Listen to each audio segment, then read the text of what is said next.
정말 어처구니가 없는 사건입니다. 합의금 때문에 뭘 어떻게 했다는 거죠? 네, 한 남성이 여자들의 신체를 촬영하다가 걸렸는데요. 이 범행 횟수만 3개월 동안 42번에 촬영물은 200장이 넘습니다. 그런데 이 남성 경찰 조사에서 불법 촬영을 감행한 이유가 다른 범죄로 인한 피해자에게 줄 합의금 때문이었다고 진술했습니다. 자, 아유, 승현님 이거 어떻게 이게 뭐 이런 사람이 다 있습니까, 진짜? 기소유예를 한 검사한테 좀 따지고 싶은데, 아니 이게 앞에도 똑같은 불법 촬영을 했어요.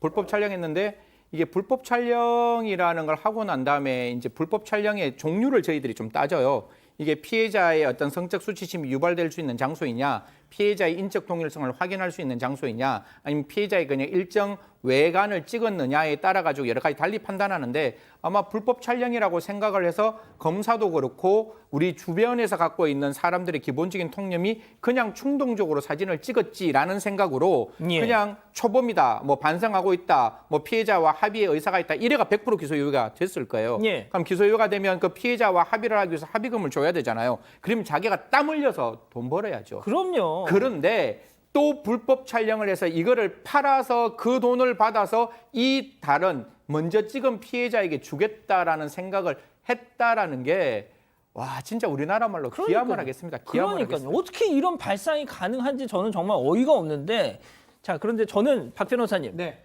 이 남성이 이 불법 촬영을 한 장소 좀 눈여겨봐야 될 것 같아요. 네, 주로 편의점하고 PC방에서 많이 불법 촬영했는데요. 편의점 같은 데서 일을 하면서 물건을 고르는 여성들한테 다가가서 하체를 뭐 사진 찍는다든지 그렇게 하고, PC방 같은 경우는 이제 수리 같은 걸 하는 척하면서 앞쪽으로 가서 이제 안으로 들어가서 찍기도 합니다.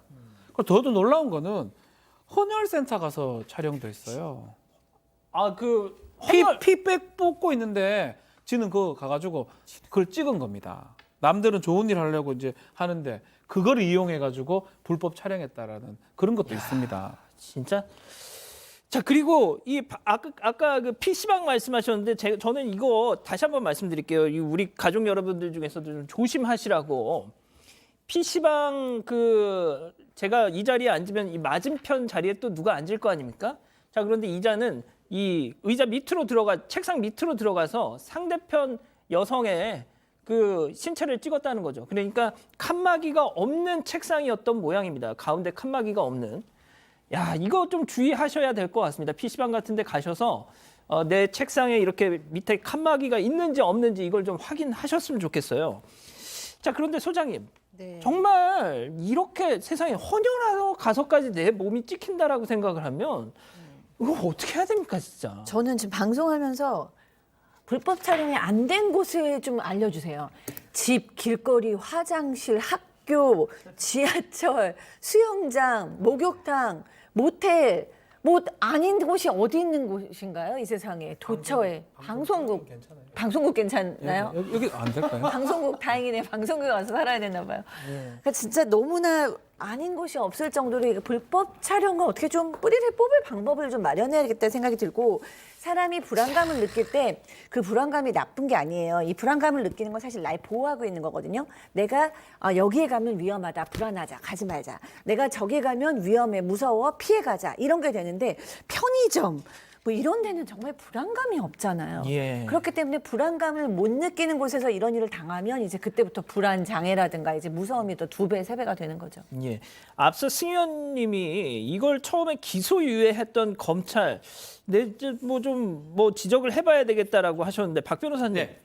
왜 그랬을까요, 진짜? 일단은 이게 기소, 재판에 넣는 걸 기소라 그러고요. 재판에 넣지 않고 그냥 종결시키는 걸 불기소를 하는데, 불기소 중에 증거 같은 게 없어가지고 불기소하는 것을 뭐 혐의 없음, 증거 불충분이라 하는데, 기소에는 범죄 혐의는 인정이 되지만 또 기소, 재판에 넣을 수도 충분히 있는데 이 사람이 반성하고 합의도 되고 이런 것들을 봐서 검사가 굳이 재판까지 갈 필요 없다고 판단해서 기소하지 않는 것을 말합니다.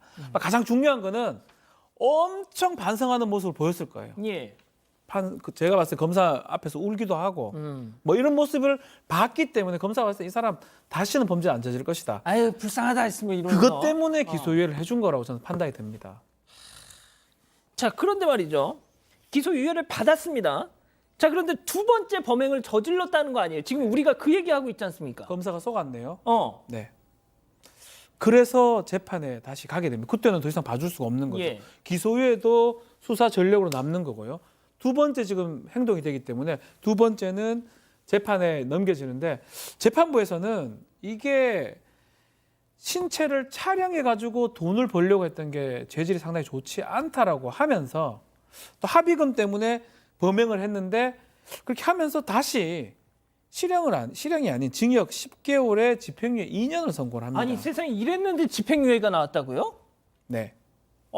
승현님, 앞서 검사가 기소유예한 것도 난 도저히 이해를 못하겠다 하셨는데, 자, 불법 촬영 피해자들의 줄 형사 합의금 마련을 위해서 또 불법 촬영을 한 사람이 재판에 넘겨졌는데 집행유예.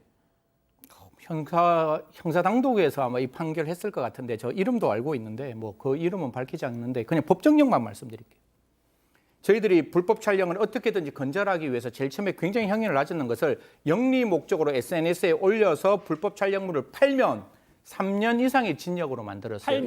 팔면. 이게 분명히 팔아서 돈을 받으려고 했기 때문에 예. 팔려는 의도가 있었는 거 아니에요. 그럼 3년 이상의 징역으로 해서 이게 벌금형도 없는 그냥 무조건 실형으로 만들었거든요. 예. 그럼 3년 이상이라는 건 미니멈이 3년이고 최장 올라가는 형이 30년까지 가능한데 지금 징역 10개월에 집행유예다. 그러니까요. 여전히 저는 법원이 가지고 있는 이 피해 여성들이 사진에 찍혔을 때 그 피해의 감정은 전혀 생각하지 않고 그냥 역시 가해자가 그런 부분에 대해서 실수를 하고 여기서 이런 말을 해요. 촬영한 사진을 팔지 않는 것으로 보이며 이게 뭔 말이에요? 보이며? 아니 판단해야 되는 판사가 그만할게요. 안 예. 팔았다도 아니고 그런 걸로 보인다. 예, 보인다. 뭐 모르겠습니다. 저 뭐 판사님께서 그렇게 보셨는 걸로 하고 이 사건의 피해자에게 위로금을 주려는 위로금을 주고 합의에 이르렀다라고 하는 건데 뭐 좀 찹찹합니다. 예, 찹찹하고 좀 화가 조금 나네요. 예. 예. 아니, 글쎄요. 박 변호사님, 좀 뭐 마무리 좀 말씀 예. 좀 해주시죠. 기소유예는 죄가 아닌 걸로 형사적으로 판단을 자주 합니다. 예. 그렇지만 이건 같은 범죄잖아요. 예. 또 그리고 더 놀랍고 충격적인 게 그 합의금을 마련하기 위해서 또 다른 범죄를 같은 범죄를 저지른 거거든요. 예.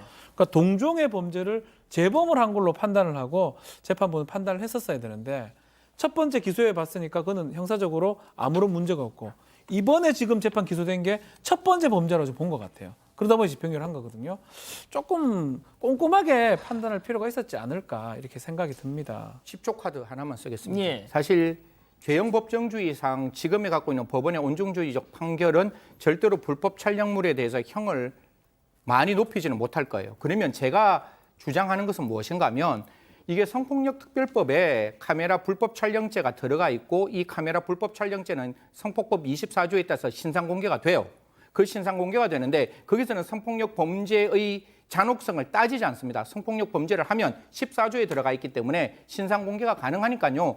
적어도 신상공개는 좀 하자. 그러면 이 사람들이 이런 행동 안 할 거 아니냐라는 게 첫 번째고요. 두 번째는 형사재판의 배상명령 제도라는 게 있습니다. 즉 민사재판까지 한몫해 줄 수가 있는데 그 민사재판을 할 때 배상명령을 예. 통해서 피해자에게 손해배상도 좀 엄격하게 좀 법원이 좀 이렇게 부과한다면 흔히 말해서 불법 촬영을 했는 사람들이 핑계, 충동적으로 했습니다라는 핑계는 분명히 나오지 않지 않겠느냐라는 말씀드리겠습니다. 예, 저희가 진짜 이렇게 사건 반장을 진행하다 보면 부득이하게 이 재판부의 판결에 대해서 이렇게 비판적인 좀 얘기를 하게 되는데, 저는 모르겠습니다. 이번 판결은 좀 진짜 이해가 잘 안 되네요.